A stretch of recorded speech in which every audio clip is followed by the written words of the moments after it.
다 함께 일어나셔서 할렐루야 하나님께 찬양 드리겠습니다. 할렐루야 할렐루야 할렐루야. 와서 하나님께서 행하신 것을 보라. 할렐루야 할렐루야 할렐루야.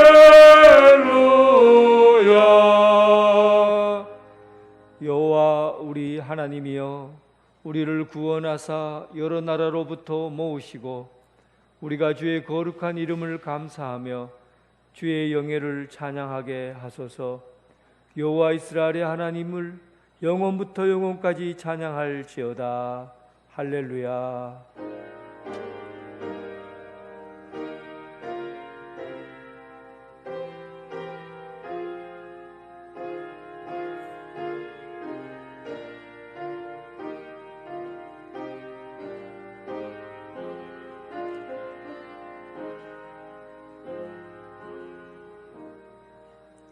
전능하신 하나님, 성령 하나님의 도우심으로 지난 한 주간 우리 속사람을 강건하게 하시고 주님의 사랑 안에 흔들리지 않는 믿음 가운데 살아가게 하심을 감사합니다.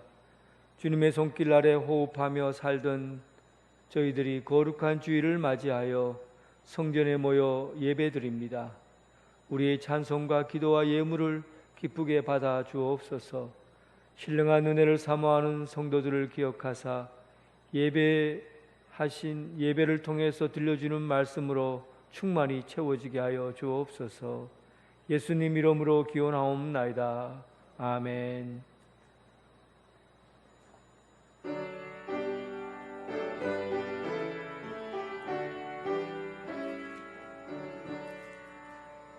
주은혜를 받으러 모인 성도들, 주 크신 뜻 깨닫게 하옵소서. 내 고통의 멍에를 다 벗게 되니 날 구속하신 이름 찬양하리. 주 우리를 곁에서 인도하시니 그 거룩한 나라가 이뤄지네. 저 마귀와 싸워서 늘 승리하니 큰 영광 주께 돌려 찬양하리. 주 우리의 방패와 창검 되시니 나 승리의 주님을 따릅니다. 큰 환난을 당할 때 늘 도우시니 승정과 높이 불러 찬양하리.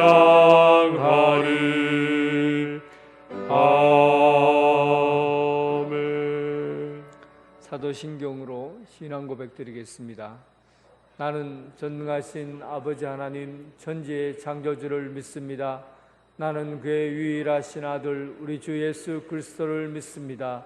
그는 성령으로 잉태되어 동정녀 마리아에게서 나시고 본디오 빌라도에게 고난을 받아 십자가에 못 박혀 죽으시고 장사된 지 사흘 만에 죽은 자 가운데서 다시 살아나셨으며 하늘에 오르시어 전능하신 아버지 하나님 우편에 앉아 계시다가 거기로부터 살아있는 자와 죽은 자를 심판하러 오십니다. 나는 성령을 믿으며 거룩한 공교회와 성도의 교제와 죄를 용서받는 것과 몸의 부활과 영생을 믿습니다. 아멘. 교동문 32번입니다.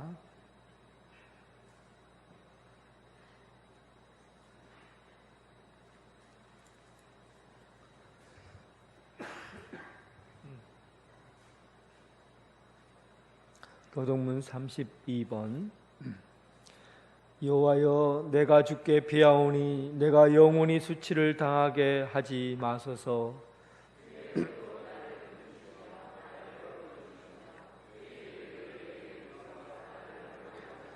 주는 내가 항상 피하여 숨을 바위가 되소서. 주께서 나를 구원하라 명령하셨으니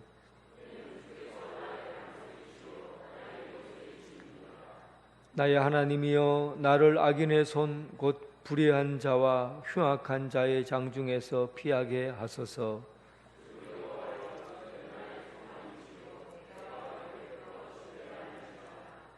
내가 모태에서부터 주를 의지하였으며 나의 어머니의 배에서부터 주께서 나를 택하셨사오니.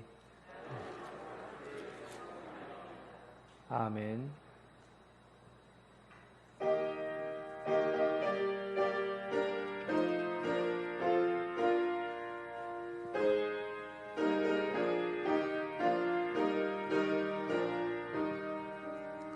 내 맘과 정성을 다하여서 주 너의 하나님을 사랑하라. 내 몸을 아끼고 사랑하듯 형제와 이웃을 사랑하라. 주께서 우리에게 명하시니 그 명령 따라서 살아가리. 널 미워 해치는 원수라도 언제나 너 그렇게 사랑하라. 널 핍박하는 자 위에서도 신실한 마음으로 복을 빌라. 주께서 우리에게 명하시니 그 명령 따라서 살아가리. 나 항상 주님을 멀리하고 형제를 사랑하지 못하였다. 이러한 죄인을 사랑하사 주께서 몸버려 죽으셨다.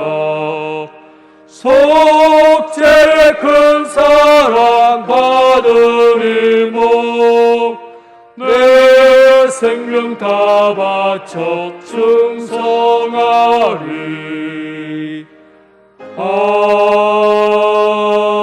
아멘. 김강택 장로님 기도하겠습니다.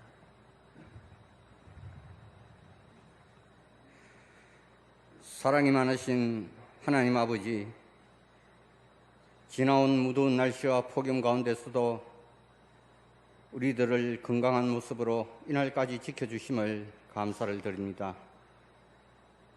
생각해보면 지나온 우리의 삶 속에 하나님의 사랑이 아닌 것이 없고 하나님의 은혜가 아닌 것이 하나도 없음을 이 시간 또 고백드립니다. 언제나 우리의 삶 속에 하늘의 소망이 넘치게 하시고 기쁨이 충만케 하셔서 날마다 하나님께 영광을 돌리는 복된 삶을 살아갈 수 있도록 저희들에게 새 힘을 다하여 주시기를 원합니다.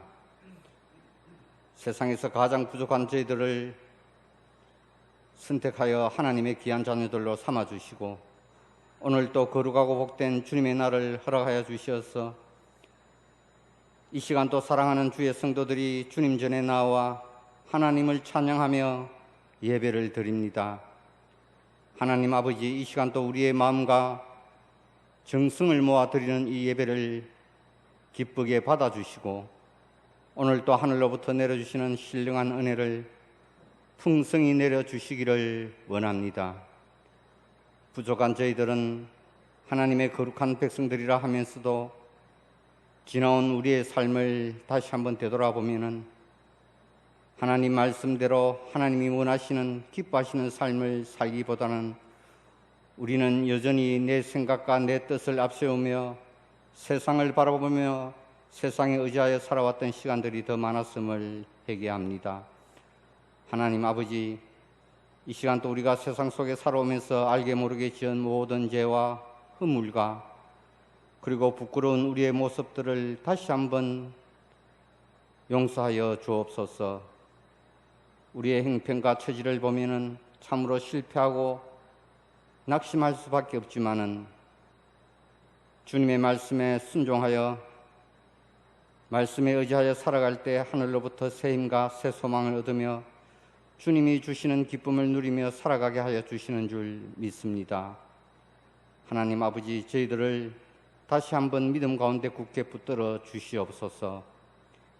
지금 이 세상에는 장기적인 코로나와 경기 불황으로 인하여 많은 사람들이 힘들어하며 어려워하고 있습니다.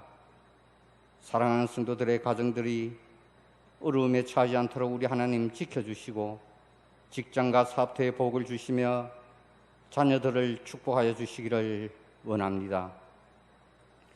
이 시간도 간절한 마음으로 머리 숙여 간구하는 우리들의 모든 기도를 들어주시고 응답하여 주옵소서.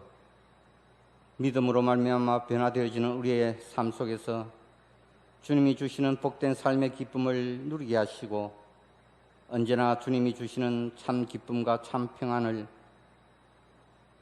나 혼자만으로 간직할 것이 아니라 우리의 이웃들과 가난하고 소외된 사람들에게 나누는 삶을 통하여 주님의 사랑을 실천할 수 있는 저희들이 되게 하여 주옵소서. 하나님 아버지, 이곳에 주님의 교회를 세우시고 하나님의 거룩한 일을 행하게 하신 하나님, 이제 우리 언양제일교회가 이 지역에 120주년을 맞이하게 되었습니다. 우리 교회가 계획하며 준비하는 다음 세대를 위하여 계획한 모든 일들이 아름답게 이루어질 수 있도록 주님 도와주시기를 원합니다. 안디옥 교회처럼 모든 하는 일들마다 하나님의 영광을 나타나게 하시고 우리 모두 교회를 잘 섬기며 더욱 봉사하며 구제하는 일에 열심을 내게 하시고 전도하며 선교하는 일에도 힘을 내게 하시어서 아름다운 열매, 참으로 좋은 교회로, 건강한 교회로 든든히 세워지게 하여 주시기를 원합니다. 특별히 선교지에 세워주신 간단기와 나바고 우리 언양절교를 붙들어 주시고 이 힘들고 어려운 시기에 그곳 성도님들과 그곳 목회자들 힘들고 어려운 일 당하지 않도록 우리 주님 도와주시고 교회가 날로 부흥될 수 있도록 주님 축복하여 주옵소서. 오늘도 다니엘 세우시는 목사님 능력 가운데 붙들어 주시고 성령님 함께하여 주시기를 원합니다. 증가하시는 말씀 가운데 힘이 있게 하시고 은혜가 넘치게 하여 주옵소서. 오늘도 아름다운 찬양으로 주일학교 교사로 그리고 교회를 청소하며 차량 운행으로 이 모양 저 모양으로 수고하며 봉사하는 손길들 우리 주님 기억하여 주시고 저들의 수고와 헌신이 하늘나라의 큰 상급이 되게 하시며 이 땅의 큰 복이 되게 하여 주옵소서. 이 시간 또 마음은 은이지만 여러 가지 사정으로 인하여 이 자리에 참석하지 못하는 많은 성도들 하나님 어디에 있든지 실족치 않도록 지켜주시며 오늘 저희들에게 내려주시는 큰 은혜를 함께하여 주옵소서. 모든 것을 감사드리며 예수님 이름으로 기도드립니다. 아멘.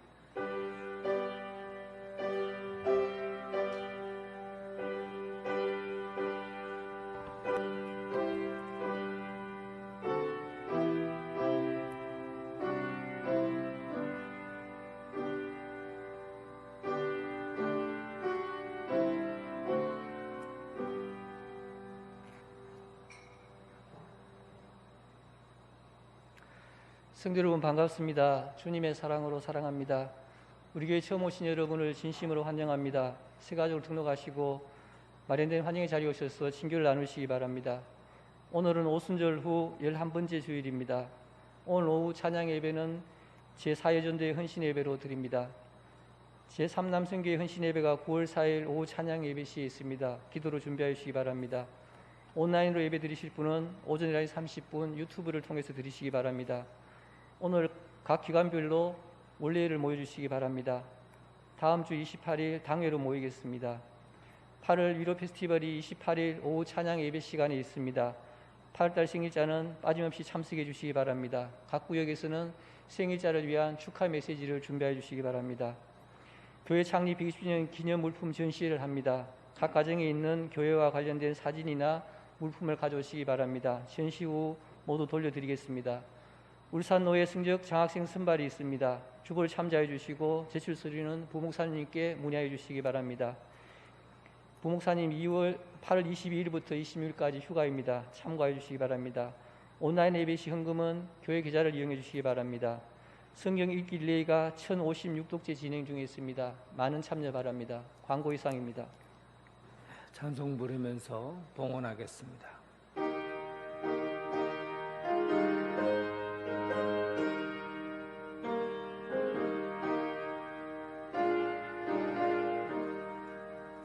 내게 있는 귀한 것을 주님 앞에 다 바쳐도 주님 주신 큰 사랑에 부족할 것뿐입니다.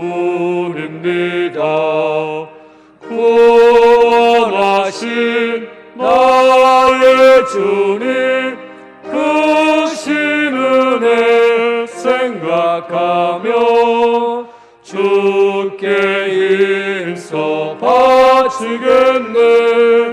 아까울 것 무엇이라.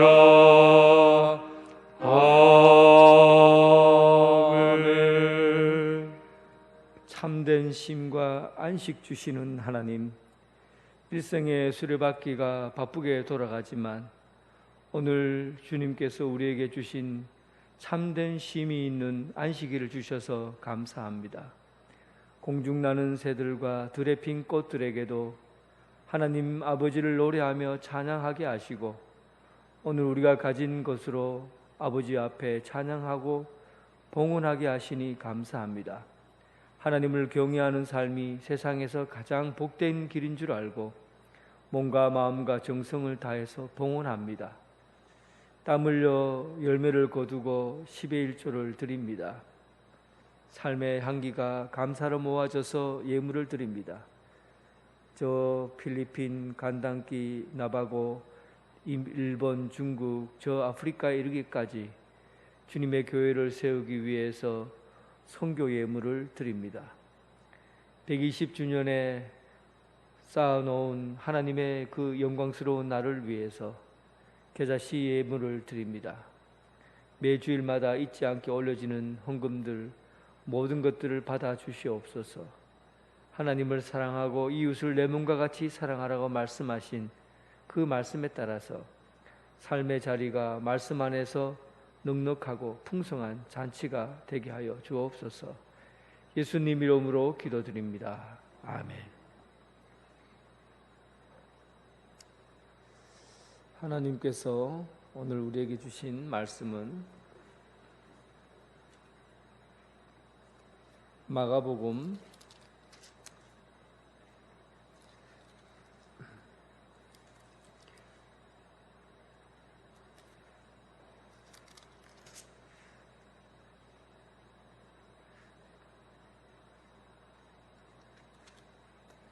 마가복음 8장, 제가 7장으로 되어 있는데 마가복음 8장 10절에서부터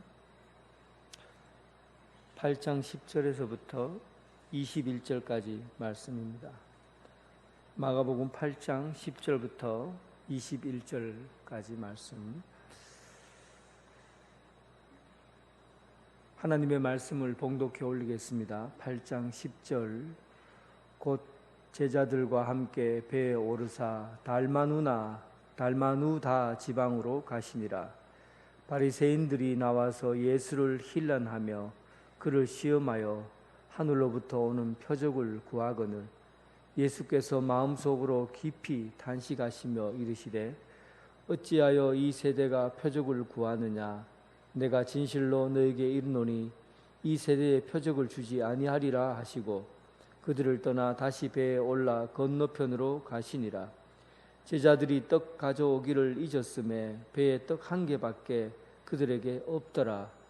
예수께서 경고하여 이르시되 삼가 바리새인들의 누룩과 헤롯의 누룩을 주의하라 하시니 제자들이 서로 수군거리기를 이는 우리에게 떡이 없음이로다 하거늘 예수께서 아시고 이르시되 너희가 어찌 떡이 없으므로 수군거리느냐 아직도 알지 못하며 깨닫지 못하느냐 너희 마음이 둔하냐 너희가 눈이 있어도 보지 못하며 귀가 있어도 듣지 못하느냐 또 기억하지 못하느냐 내가 떡 5개를 5,000명에게 떼어줄 때에 조각 몇 바구니를 거두었더냐 이르되 12니이다 또 7개를 4,000명에게 떼어줄 때에 조각 몇 광주리를 거두었더냐 이르시되 7이니이다 이르시되 아직도 깨닫지 못하느냐 하시니라.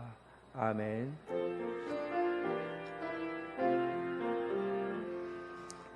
아버지 한 말씀 내가 살겠네 내가 살겠네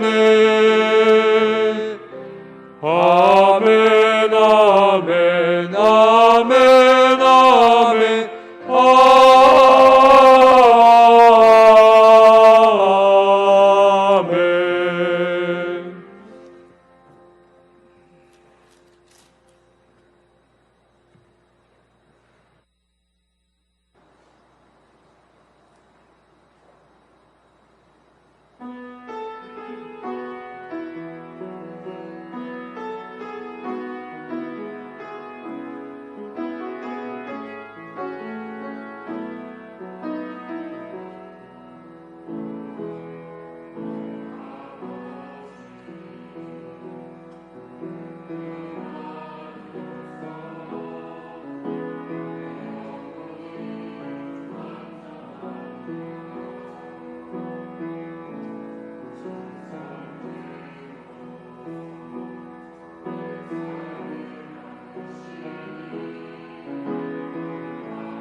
아멘.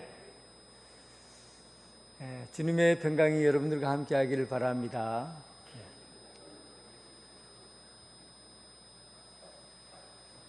오늘 설교 제목이 몰이해입니다. 한문이 좀 어려워요. 그래서 한문을 좀 여러분들에게 설명을 좀 해드리려고 합니다. 몰자는 한번 보여주세요. 한문 몰자는 이 몰자는 빠질몰이라는 단어입니다. 빠질몰. 이 그림이 원래 이 몰자는 그림을 그려서 설명을 한 글자예요. 상형 문자라고 그럽니다. 그래서 어떤 인간의 하는 행동과 모습들이 저 글자에 다 담겨져 있어요. 그래서 그림으로 보는 한자라는 책에서 본 건데 오늘 한번 저걸 그림으로 원래는 저렇게 그려진 것이 빠질 몰자가 되었어요. 제일 원래적인 그림을 보면 옆에 이제 강이 흐르고 있잖아요. 물 숫자 이렇게 강이 흐르고 있어요. 강이 흐르고 있고 그리고 그 동그라미 되어 있는 파란색으로 되어 있는 게 이 물이 소용돌이 치는 그 물을 의미합니다. 소용돌이 치는 물이 거기 위에 있는 한자랑 비슷하죠. 소용돌이 치는 물이 있고 그 다음에 손이 이렇게 나와 있죠. 근데 이 손이 그림을 그려서 이렇게 그렸는데 물속에서 허우적거리는 손입니다. 물 위로 이렇게 허우적거리는 손이에요. 그래서 몰이해 할 때 이 몰자는 물에 빠지다라는 말이 있지만 좀 더 구체적으로 얘기하자면 허우적거리다는 뜻이에요. 어떻게 허우적거립니까? 죽을지도 살지도 모르는 그런 위험한 순간까지 가서 헤엄을 치면은 사는데 헤엄을 치지 못하고 잠수했다가 올라왔다가 잠수했다가 올라갔다가 그렇게 허우적거리는 그런 위기의 순간을 오늘 몰자라는 단어로 쓴 거예요. 그래서 몰이해, 어떤 예수님을 몰이해한다라는 것은 신앙이 허우적거리게 되는 것을 의미하고 좀 더 구체적으로 얘기하자면 굉장히 위험한 상태라는 겁니다. 예수님을 잘 이해하지 않고 믿음 생활한다는 것, 예수님을 깊이 알지 않고 대충 알고 믿는 신앙은 위험한 신앙이에요. 마치 지금 죽을지 살지도 모르는 허우적거리는 신앙이라는 그런 뜻을 담고 있습니다. 오늘은 이 두 부류의 사람을, 하나는 잘 알려진 바리새파 사람들의 신앙을 보고, 그리고 예수님과 가까이에서 있는 제자들의 그 몰리에, 이 두 가지를 같이 보려고 해요. 신앙생활에서 예수님을 깊이 알지 않고 대충 알고 믿는다는 것이 간단한 문제가 아닙니다. 굉장히 위험할 수 있다는 것, 오늘 본문에서 한번 볼 수 있기 바랍니다. 10절 말씀부터 시작을 하죠. 10절에는 곧 제자들과 함께 오르사 달마누다 지방으로 가셨다. 예수님께서 오병이어 사건이 있고 난 다음에는 제자들을 먼저 보내고 벳세다로 갔다고 되어 있고요. 또 오늘은 칠병이어 7 강주리가 남아있는 이 기적의 사건을 보이고 난 이후에는 예수님께서 제자들과 함께 달마누다 지방으로 갔다고 되어 있습니다. 달마누다는 물통이라는 뜻을 갖고 있는 곳인데 이것은 오늘날 지명을 잘 찾지를 못해요. 없어져 버렸어요. 그런데 성경학자들 입장에서는 예수님이 가신 곳이 아마 막달라 지방일 거다라고 추측을 합니다. 그 막달라 지방은 막달라 마리아가 태어나고 자랐던 곳이죠. 그 막달라 마리아는 7 귀신이 들려서 예수님 앞에 나왔고 고침을 받았던 여자이죠. 그리고 예수님을 평생 따라다녔어요. 막달라는 또한 그 지역에서 상업이 발달하고 그리고 소금을 절이는 생선이 나와 염장 사업이 발달한 곳입니다. 이런 곳에 예수님께서 오셔서 말씀을 이제 증거하시고 계셨어요. 그러니까 이 막달라는 갈릴리 지역의 4대 도시 중에 하나니까 좀 큰 도시입니다. 사람들이 예수님을 한번 보려고 많이 몰려왔어요. 저 들판에서 있을 때도 얼마나 몰려왔습니까?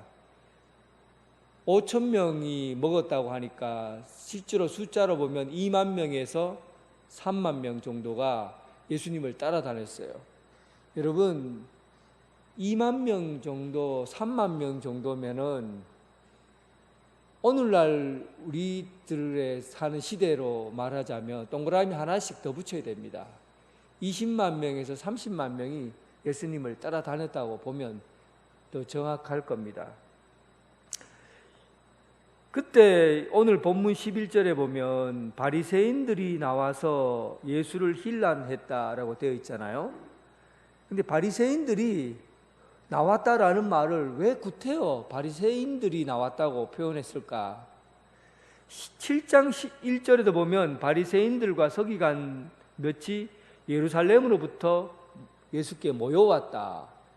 그리고 예수님께서 이 막달라 지역에 왔을 때 바리새파 사람들이 예수님에게 몰려온 거예요. 이거는 여러분 간단하게 생각해 볼 문제가 아닙니다. 예수님을 따라다니는 사람들이 굉장히 많았어요. 예수님을 따라다니는 사람, 무리들이 많았어요. 그때 특별하게 예수님을 따라다녔다고 표시한 사람들은 예수님의 제자들, 또 예수님을 따라다니는 여자 제자들, 여자들, 또 그리고 병든 자, 뭐 가난한 자, 또 귀신 들린 자, 이런 자들이 예수님 앞에 몰려왔다, 이런 얘기는 기록되어 있잖아요. 그런데 특별한 어떤 지파를 얘기하거나 공동체를 얘기해서 바리새파나 서기관들이 예수님을 찾아왔다, 몰려왔다 하는 것은, 이 부분은 좀 유심히 살펴봐야 됩니다. 왜냐하면 자주 이 일이 일어났거든요. 예수님이 큰 도시에 이르렀을 때 여러 번 이런 무리들이 찾아왔어요. 좀 긍정적인 의미로 찾아왔겠냐 하는 거죠. 사실은 초창기에는 예수님에 대해서 궁금해서 따라다녔던 바리새인들이 있었고, 이제 이 본문에 나온 막달라 마리아까지 왔을 때는 이방 지역, 시돈 지방이나 두로 지방, 다메섹을 이렇게 한 바퀴 돌고 한 4, 5개월 돌고 내려왔기 때문에 시간이 꽤 많이 흘렀어요. 이제 예수님의 사역의 후반기로 이렇게 가는 그런 시점에서 이제 이 바리새인들이 찾아온 거죠. 바리새파에 대해서 좀 이 기록하고 있다는 것은 뭔가 예수님과 갈등 구조가 있고 또 예수님과 뭔가 이렇게 해결해야 될 문제를 담고 있는 겁니다. 뭔가 대표성을 띠고 있다고 볼 수 있어요. 그러면 이 바리새파는 여러분들이 잘 아는 것 같지만 실제로 이 바리새파에 대해서 잘 모를 겁니다. 좀 더 구체적으로 말씀을 드려보자면, 일단 오늘 본문에는 나와 있지 않지만 대부분 바리새파 사람들을 예루살렘으로부터 올라왔다, 그렇게 말을 해요. 예루살렘으로부터 왔다. 결국은 바리새파 사람들은 예루살렘에 거의 모여서 있는 사람들이라고 볼 수 있습니다. 그때 당시에 예루살렘의 인구가 얼마 정도 됐냐면, 예수님 당시에 예루살렘의 인구가 2만 5천 명에서 3만 명 정도로 봅니다. 이거 유대인 요세푸스가 이제 기록한 내용이에요. 여기 2만 5천 명에서 3만 명 정도가 예루살렘에 살았다고 봐요. 그 중에서 예루살렘에 있는 사람들 중에서 사제와 레위인들이 1만 8천 명 정도 됐어요. 그리고 에세네파 사람들이라고 또 좀 사막에 들어가서 집단적인 생활하는 경건주의자들이, 그러면 그 사람들이 4천 명 정도 되었어요. 그리고 바리새파 사람이 얼마냐 하면 6천 명 정도 됩니다. 꽤 많죠. 6천 명. 6천 명이면 예루살렘 인구의 20%가 넘어요. 3만 명 잡았을 때 20%예요. 그러니까 10명 중에서 2명은 바리새파 사람들입니다. 그 중에서 여러분 바리새파 사람들은 이 계층이 보면 사독계층은 사람들이 사독계층이나 이제 헤롯 당파는 좀 지배계층의 사람들이에요. 돈이 있고 부유한 계층의 사람들이 사독, 제사장 그리고 헤롯파 이런 사람들은 이제 5% 안에 들어가는 아주 부유한 사람들이에요. 그런데 바리새파 사람들은 가난한 사람들이 많습니다. 보통 이하의 사람, 민중들이라고 하는 사람들, 대중들이 그러니까 일반적으로 가난하게 살고 평민이라고 볼 수 있어요. 이렇게 살아가는 사람들이 바리새파 사람들이 많아요. 그런데 여러분들 여기서 조금 구분해야 될 상황이 있는데 바리새파 사람들은 율법을 지키고 준수해가는 사람들이지만 율법을 해석하고 율법 조항을 만들고 가르치는 사람을 율법학자라고 그랬어요. 서기관, 율법학자라고 그러는데 이 사람들은 바리새파 사람일 수도 있고 아니면 사독 계열의 사람일 수도 있고 레위 계열의 사람일 수도 있어요. 꼭 바리새파 사람의 율법학자가 있는 건 아니에요. 그러나 많은 사람들이 율법학자로 불릴 때 바리새파 사람이 있는 사람들이 꽤 많았어요. 그런데 이 바리새파 사람들은 율법을 해석하고 장로의 조항들을 이제 만들어내고 지키는 사람들이에요. 그래서 굉장히 유명한 사람들이 많고 뛰어난 이제 선생님들이 꽤 많이 있습니다. 그 중에서 여러분들이 아는 사람도 있어요. 니고데모, 요한복음에 나온 니고데모는 율법학자예요. 바리새파 중에서도 율법학자. 말씀을 굉장히 깊이 있게 연구하고 해석하고 하는 사람이 니고데모예요. 근데 오늘 이렇게 예수님을 따라다니면서 그 예수님을 힐난하고 예수님을 비판하고 했던 사람들은 누구냐 하면 바로 율법학자들이 아니고 오늘 본문에 나온 사람들은 바리새파 사람들이에요. 바리새파 사람들은 율법에 대한 자부심, 율법을 지키는 것에 대한 자부심이 굉장히 강한 사람들입니다. 율법을 지키는, 율법의 조항을 지키는 것에 대해서 자부심을 갖고 있는 사람이죠.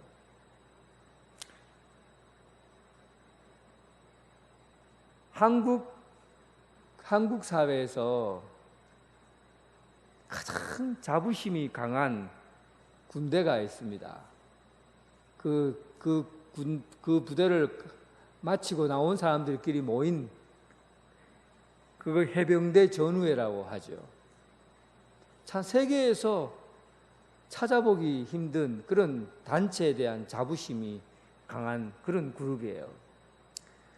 제가 얘기를 잠깐 들었는데 우리 동기 목사님들 중에서 자기가 있었던 교회에는 장로님들이 전부 해병대 출신이래요. 그래갖고 이렇게 장로님들끼리 만나면 보통 우리는 이렇게 인사를 하는데 거기는 거기다 겨수금 충성하고 거수경례를 한다는 거예요. 그리고 이제 당회에서 이렇게 말을 하다가 이렇게 무슨 문제가 생기고 풀리지 않으면 한 분이 딱 보면서 너 몇 기야? 그러면은 꼼짝없이 그냥 통과된다는 거예요. 진짜 한국교회 유례가 없는 교회다. 제가 그렇게 생각하는데 그거는 해병대 전우회가 가지고 있는 그 자부심이 그게 대단한 거거든요. 근데 여러분 바리새파는요 그 자부심이 굉장합니다. 자부심이 대단해요. 이 자부심이 얼마나 강력하냐면 바리새파의 그 율법을 준수하기 위해서 그 말을 듣지 않는 예수 믿는 사람을 잡기 위해서 사울이라 하는 바울이 여러분 알죠? 바울. 그 바울이 옛날 이름이 사울이었잖아요. 사울이 다메섹까지 쫓아가서 예수 믿는 사람을 잡아서 가두고 죽이려고 했잖아요. 얼마나 자기 그룹에 대한 공동체에 대한 자부심이 강한 사람인지 몰라요. 이 바리새파에 들어가려고 하면 대략 1년 정도가 걸립니다. 1년 정도 들어가서 11조 생활을 정확하게 해야 되고요. 정결의식을 받아야 되고요. 안식일 규정과 정결의식을 정확하게 지켜내야 되고, 빈틈없이 하루에 3번 기도하고, 그리고 바깥에 나갔다가 들어올 때는 손을 씻는 정결의식을 지켜야 하고, 안식일에 대한 규율을 지켜야 되고, 613가지의 규율을 틀림없이 지켜내야 하는 사람들. 율법, 하나님께서 우리에게 말한 10계명은 10가지인데 그 율법에 대한 세부사항이 613가지예요. 이 613가지를 지켜내야 하는 사람, 지키면서 구원을 얻고 거룩한 하나님의 백성으로 살아가게 된다는 구별된 사람, 바리새파라는 말이 구별된 사람들이란 뜻이잖아요. 성도가 뭐예요? 구별된 사람이에요. 바리새파라는 말과 성도라는 말은 다른 말이 아니에요. 그렇게 자기 자신에 대한 자부심을 갖고 사는 사람들이 바리새파 사람이에요. 그러니까 이 사람들에게 있어서는 그 율법 해석을 하는 사람들은 율법학자고, 성경을 가지고 하나님의 말씀을 조항을 만들고 그 조항을 지켜나가는 공동체를 바리새파라고 하는 거예요. 그래서 이 사람들은 말씀 해석에 대해서는 이해도가 굉장히 낮아요. 그래서 예수님께서 이들을 얘기할 때 율법학자하고 얘기할 때는 이 위선자들아라고 말씀을 해석하지 못하는 것에 대한 책망을 많이 하지만, 오늘 이 바리새파에 관한 것에 대해서는 율법 조항만 듣고 그 깊은 내용을 알지 못하고 신앙생활하는 이 무대포 신앙에 대해서 진짜 하나님의 사랑과 그 진실함, 믿음에 대해서는 알지 못하면서 껍질로 믿음 생활을 하는 바리새파 사람들에 대해서 언제나 예수님은 아주 비판적으로 그들을 꾸중하시고, 심각하게 얘기할 때는 화 있을진저 저주받을 사람이라고 예수님께서 말씀하셨어요.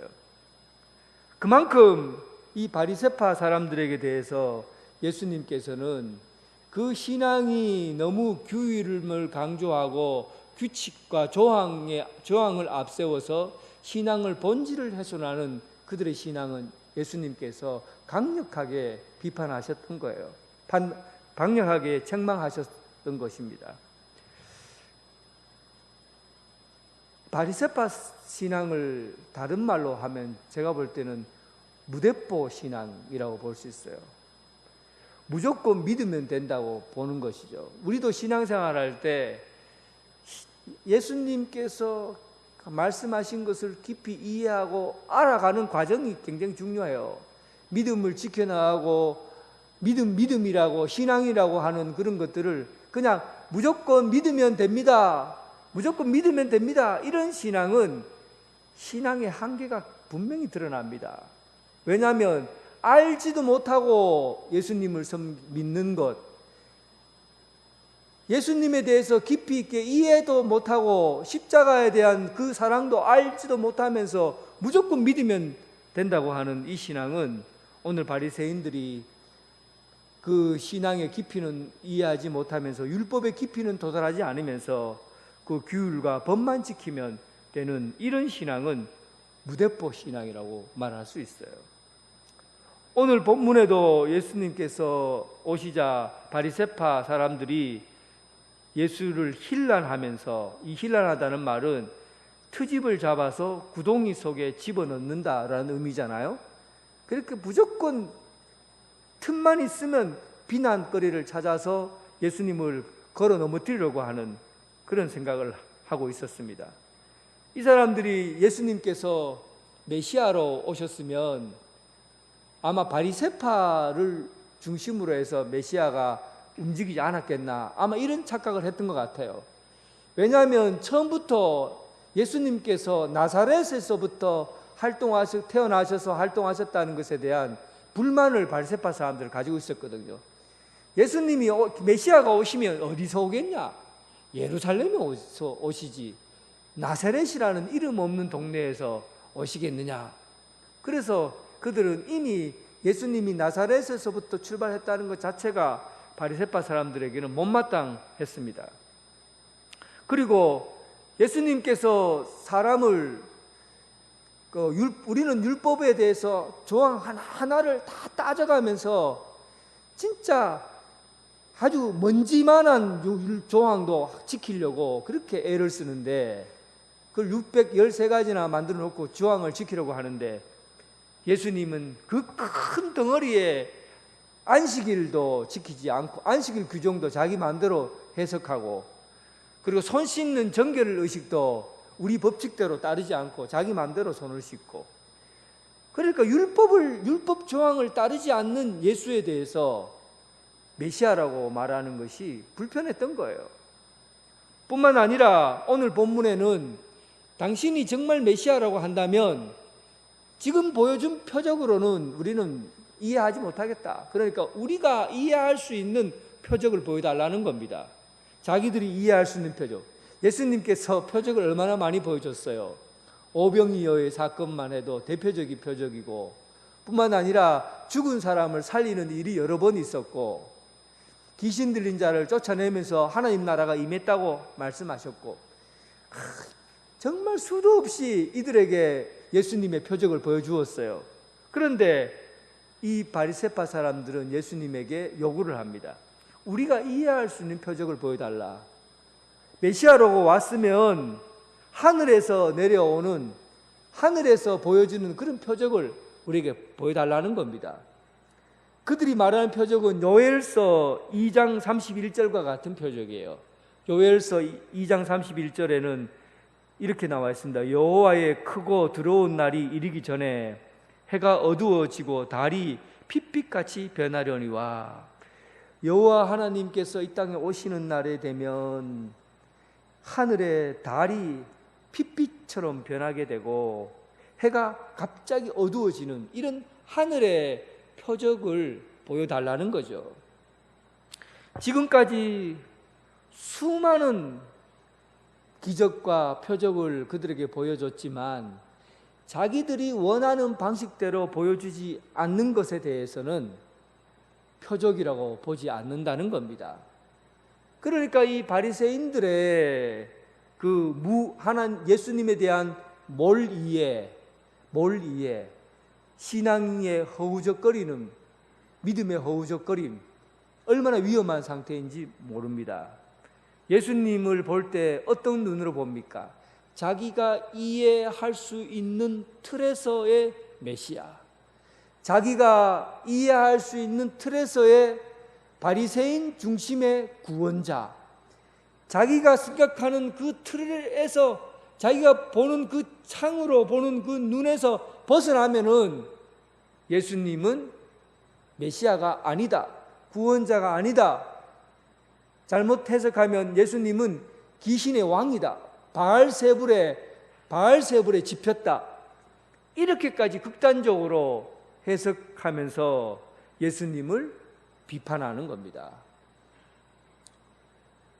자기가 가지고 있는 생각이라는 그 틀에서 자기 공동체가 가지고 있는 바리새파라는 그런 공동체가 가지고 있는 그 틀을 벗어나면 못 받아들이는 거예요.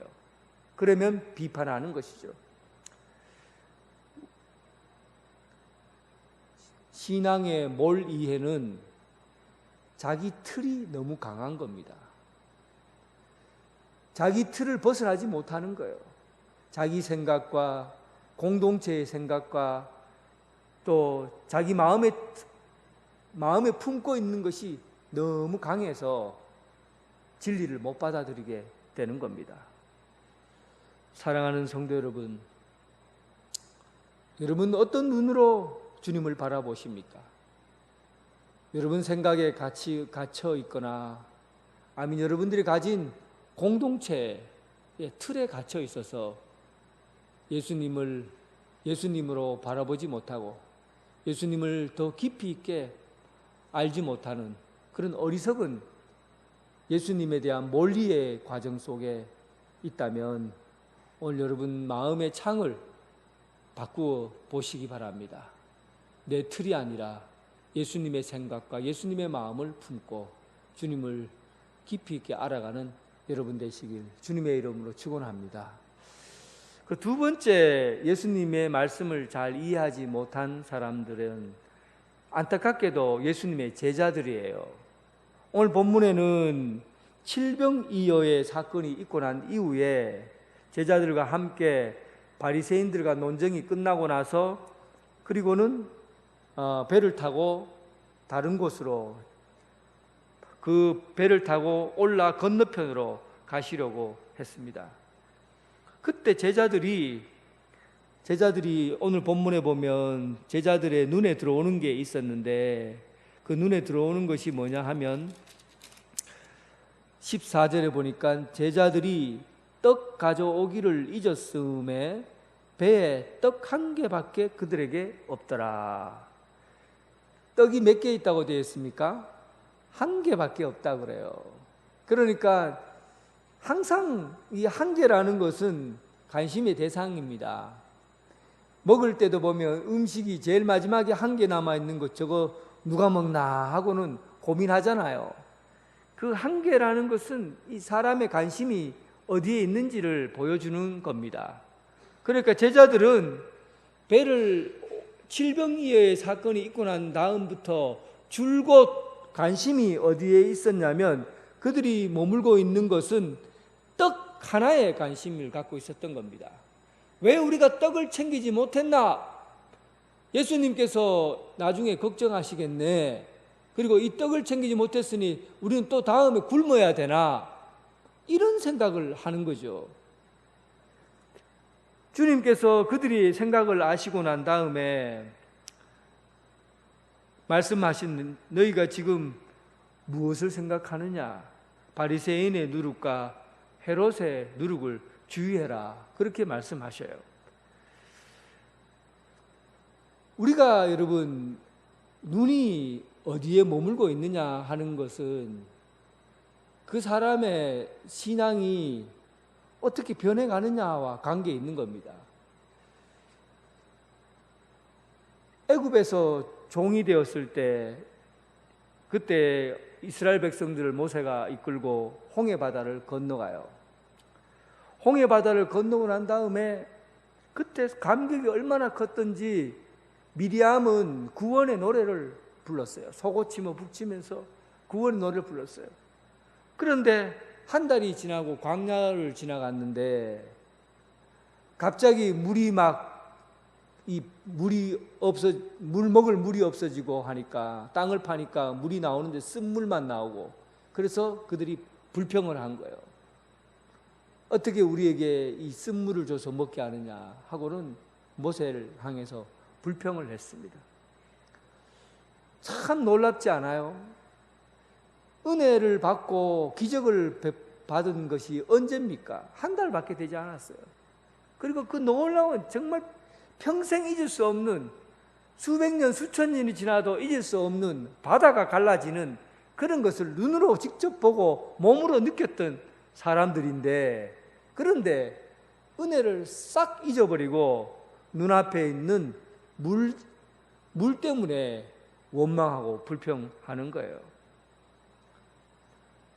신앙생활이 예민해지고 그리고 신앙생활이 영적으로 민감한 사람은요, 은혜에 머무는 시간이 많습니다. 오랫동안 은혜에 머물려고 해요. 무슨 일이 벌어지거나 일이 터지면은 내가 받은 은혜가 얼마나 큰가, 그것부터 봅니다. 지금 내가 겪고 있는 문제가 뭔가를 보는 게 아니라 내가 받은 은혜가 얼마나 큰가, 그걸 먼저 생각해요. 그런데 오늘 예수님을 따라다니는 제자들이 언제나 그의 눈들은 빵 한 조각에 있었던 거예요. 빵 한 조각. 자신의 이익이 되는 것이 무엇인가? 내게 유익이 되는 게 뭔가? 이게 신앙생활의 그 중심에 잡혀 있는 거예요.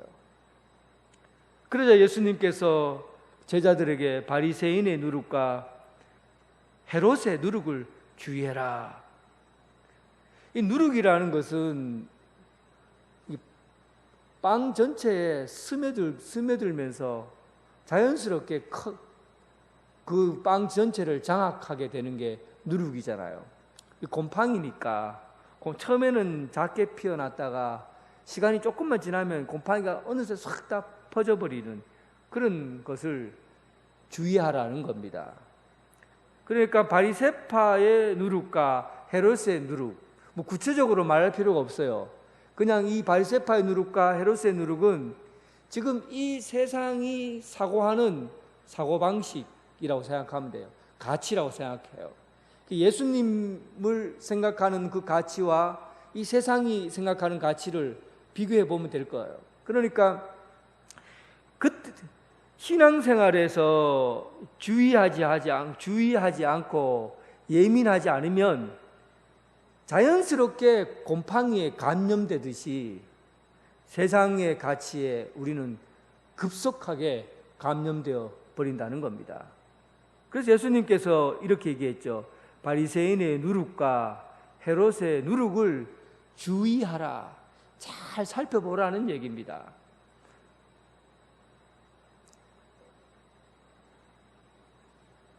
예수님은 제자들에게 어떤 부분에서 안타까워하셨어요? 왜 이렇게 네 마음이 둔하냐? 왜 이래 너희 마음이 딱딱하냐? 둔하냐? 영적으로 예민하지 못했던 거예요. 다른 말로 예수님은 이 제자들에게 너희 귀가 왜 열려 있지 않고 눈이 왜 열려 있지 않느냐? 왜 귀가 보고도 보지 못하고 들어도 듣지 못하는 그런 탁탁하고 무감각해진 그런 상태가 되었느냐는 겁니다. 주님을 따라가는 신앙은요, 영적으로 예민해야 됩니다. 주님의 말씀을 듣고 사역을 감당하고 명령을 따라 살아가는 이 성도들의 삶은 바리새인의 누룩과 세리의 누룩을 주의해서 봐야 돼요. 아주 예민하고 이 마음이 딱딱하고 굳어져 있으면 안 되고 부드러워져야 되고 민감해야 된다는 그런 뜻입니다. 그리고 예수님께서 그들이 수근수근하고 자기들끼리 뭐라 말하니까 예수님이 알아채시고 너희는 왜 내 말을 알아먹지를 못하느냐? 너희가 눈이 있어도 보지 못하며 귀가 있어도 듣지 못하고 기억하지 못하느냐? 내가 떡 5개를 5,000명에게 떼어줄 때에 조각 몇 바구니를 거두었느냐? 그러니까 그들이 12바구니이다 그랬어요. 그리고 또 7개를 4,000명에게 떼어줄 때 조각 몇 강주리가 거두었더냐? 7입니다. 그래서 하나는 12강주리가 남았고 하나는 7강주가 남았어. 그러자 예수님께서 하신 말씀이 그래도 못 깨닫느냐? 그래요. 그래도 못 깨닫느냐? 마음이 둔하고 기가 막히고 눈이 열려지지 않는 이런 어리석은 자들아, 아직도 이해하지 못하고 깨닫지 못하느냐? 여러분, 예수님께서 오병이어를 행하실 때 제자들이 이 물고기 2마리와 벌떡 5개가 갑자기 5,000명을 먹일 수 있는 정도로 자르면 자를수록 나누면 나눌수록 늘어나는 것을 눈앞에서 보았어요. 눈앞에서 보았어요. 그리고 이번에 7개를 가지고 4,000명을 떼어 먹였는데 그때도 나누어주면 나눠줄수록 4,000명이 다 먹는 것을 눈으로 보았어요. 예수님의 기적을 가까이에서 듣고 눈으로 본 거예요. 그런데 주님께서 그들에게 말합니다. 보아도 보지 못하고 들어도 듣지 못한다고 그래요. 여러분, 은혜 가운데 있어도 은혜로 깨닫지 못하는 것을 의미합니다. 내가 은혜 가운데 있어도 은혜를 보지 못하고 내 다른 생각을 가지고 그 기적을 체험한 거예요. 야, 예수님께서 이렇게 놀라운 기적을 베푸시다니 우리 부자 되겠다. 이제 우리는 먹고 사는데 걱정이 없겠다.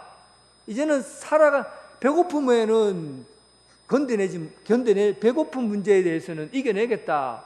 그리고 배를 타고 오는 그 사이사이에도 떡만 생각하는 거예요. 떡 한 개가 어떤지 이것만 보는 거예요. 그런데 주님께서 말씀하시는 그 기적은 뭘 얘기하는 겁니까? 하나님께서 우리에게 주시는 그 은혜를 하나님을 먼저 생각하고 하나님 나라를 우리가 기억하고 살면 우리가 먹고 사는 문제는 나중에 하나님께서 다 채워주신다. 먼저 그의 나라와 그의 의를 구하라. 그리하면 이 모든 것을 너희에게 더하신다. 이런 하나님의 그 놀라운 뜻을 그들이 보고 깨달았어야 되는데, 그래서 하나님의 나라와 하나님의 뜻을 구하며 살아가는 것이 우리 인생의 참된 삶이라는 것을 알아야 되는데, 그들은 그 하나님의 뜻을 못 보고 뭘 보는 겁니까? 빵 한 조각만 보는 거예요.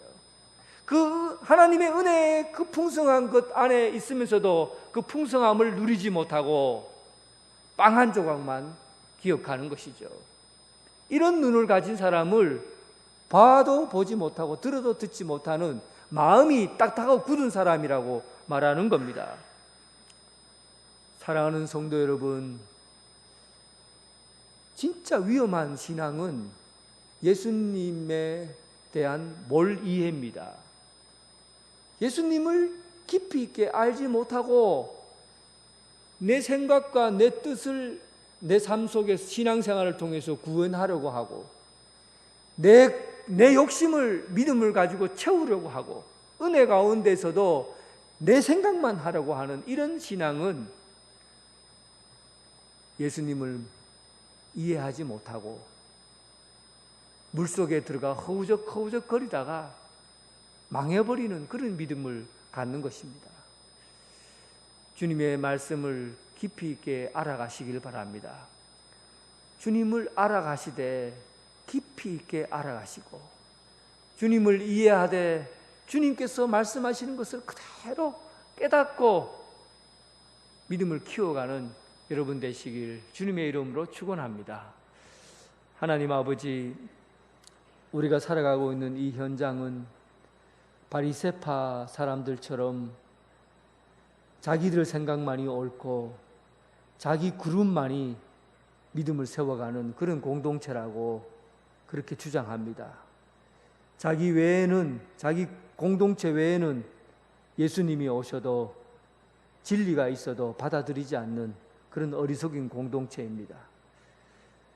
자기 틀에 갇혀서 믿음 생활하는 어리석은 자들이 되지 않게 하시고 예수님을 더 깊이 있게 바라보고 알아가는 믿음을 세워가게 하여 주시옵소서.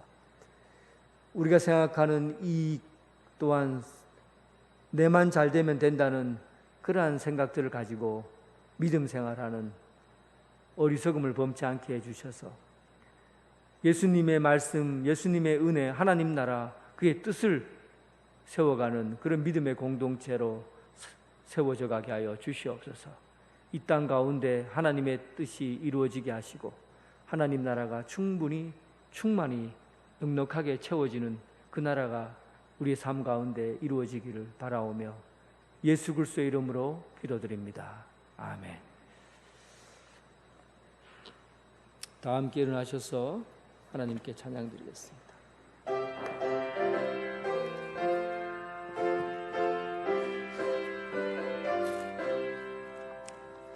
주 예수 크신 사랑 늘 말해주시오. 나 항상 듣던 말씀 또 들려주시오. 좁지 않는 천국 주 예수 계신 곳 나 밝히 알아듣게 또 들려주시오. 나 항상 듣던 말씀 나 항상 듣던 말씀 크신 사랑 또 들려주시오. 아침에 이슬방울 시사라진 같이 내 기억 부족하여 늘 잊기 쉬우니 잘 알아 듣기 쉽게 늘 말해주시오. 날 구속하신 사랑 또 들려주시오.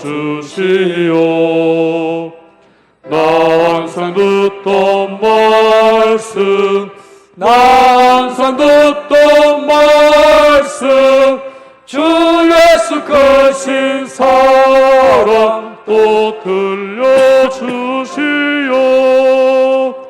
주 예수 나를 위해 이 세상 오셔서 날 구속하신 은혜 말하여 주시오.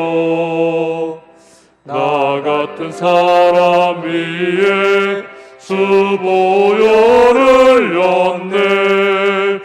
이 복스러운 말씀 또 들려주시오.